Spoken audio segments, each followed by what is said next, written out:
Alors, première chose qu'on a appris concernant la sécurité de Windows, évidemment, c'était de créer des comptes d'utilisateurs. Alors, la première méthode qu'on a appris, la méthode simple utilisateur, en passant par le panneau de configuration et en allant directement dans l'applet qu'on nomme compte d'utilisateur. À cet endroit-ci, j'ai la possibilité de créer d'autres comptes. Comment faire? Bien évidemment, pour créer d'autres comptes, il faut que je sois un administrateur. Et c'est la raison pour laquelle ici, j'ai un bouclier. Fait que moi, je suis un administrateur. Hein. Si je regarde ici, je suis le compte admin qui fait partie du groupe administrateur. Alors, c'est la raison pour laquelle je suis capable d'aller dans créer un autre compte. Et ici, gérer un autre compte plutôt. Si on regarde, c'était pas créer un autre compte, c'était gérer un autre compte. Et ici, j'ai la possibilité de créer un nouveau compte. Ici, deux types de comptes existent. Les comptes d'utilisateurs standards et j'ai les comptes d'administrateurs.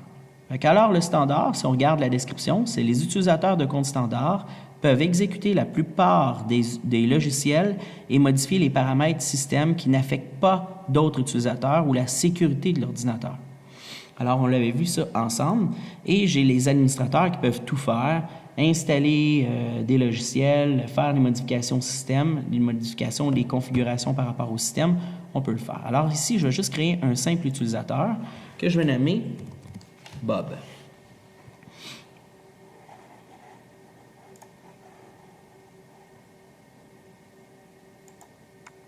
Parfait.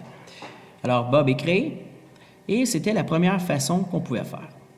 L'autre méthode que je vous ai montrée, c'était en passant par clic droit sur ordinateur, gérer, et on tombait justement dans une console Microsoft qui nous donnait accès à un outil ici, un logiciel affichable qui s'appelle Utilisateurs et groupes locaux. Et quand je m'en vais dans Utilisateur, ici, j'ai la possibilité de, en faisant un clic droit dans le volet de droite, de créer un nouvel utilisateur. Et là, je pourrais l'appeler justement Bobby. Nom complet, on l'avait appelé Bobby. Oups. Bobby Tremblay.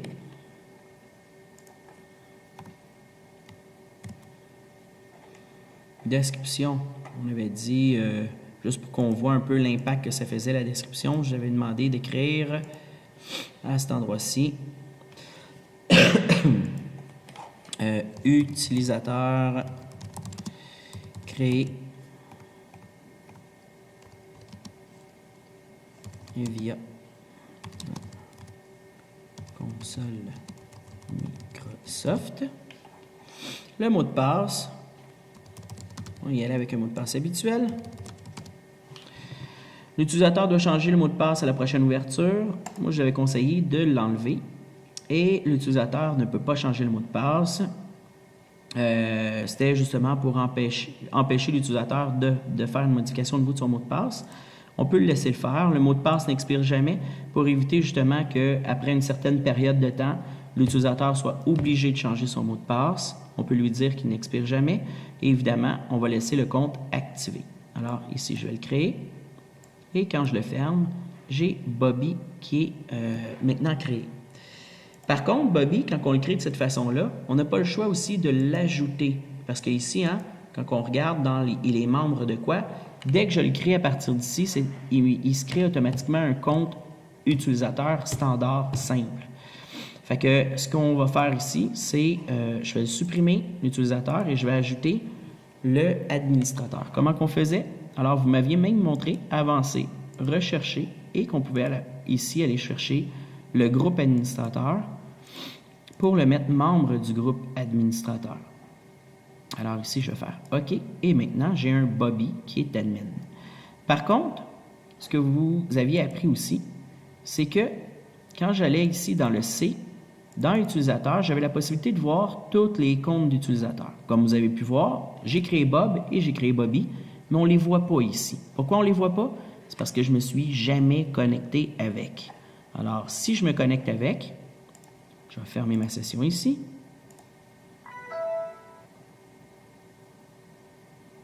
Et je vais me connecter avec Bobby. On va voir. Et là, comme vous pouvez voir, c'est écrit préparation du bureau. C'est parce qu'il est en train justement de créer tous les dossiers dans le dossier qui est situé dans le C, qui se nomme utilisateur, qui contient justement tous les profils des utilisateurs. Quand on dit profil des utilisateurs, on inclut justement, donc on va juste attendre qu'il finisse. Parfait. Et voici le dossier qui contient tous les profils des utilisateurs. Et comme vous avez pu voir, Bobby vient d'être créé parce que je viens de me loguer avec Bobby. Quand on regarde dedans, voici les dossiers du profil de l'utilisateur Bobby. Qu'est-ce qu'on retrouve là-dedans? On retrouve le bureau, les contacts, les favoris, les liens, ma musique, mes documents, et ainsi de suite. Fait que mon questionnement ici, c'était, est-ce que j'ai la possibilité, on avait vu ça aussi en classe, est-ce que j'ai la possibilité de créer un dossier sur le bureau d'un autre utilisateur? Alors ici, je vais aller voir dans le dossier admin. Il me dit, wow, tu n'es pas autorisé de rentrer. Mais comme vous avez pu voir, si je veux continuer, il faut que je sois un administrateur. Alors, si vous vous rappelez bien, Bobby, on l'a mis membre du groupe administrateur. Alors, si je clique sur « Continuer », il va me laisser rentrer. Voilà. Alors, on est vraiment dans le dossier de admin. Et si je m'en vais sur le bureau et que je crée un nouveau dossier que je nomme « Test », en principe, si je m'en vais voir dans sa session,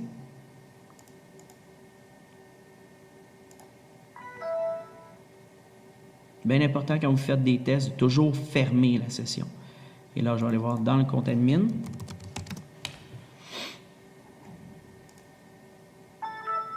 J'ai créé un dossier test via l'utilisateur Bobby. Alors, voici la première chose qu'on a appris. Deuxième chose qu'on a appris. On a appris qu'il y avait une possibilité de faire partir une photo dès le démarrage, l'ouverture de session d'un utilisateur. Alors, qu'est-ce qu'on a fait? On est allé, je vais juste mettre l'Internet, juste me donner l'Internet, ça ne sera pas très long. Ah, regardez ce que je vais faire le faire dans une deuxième vidéo.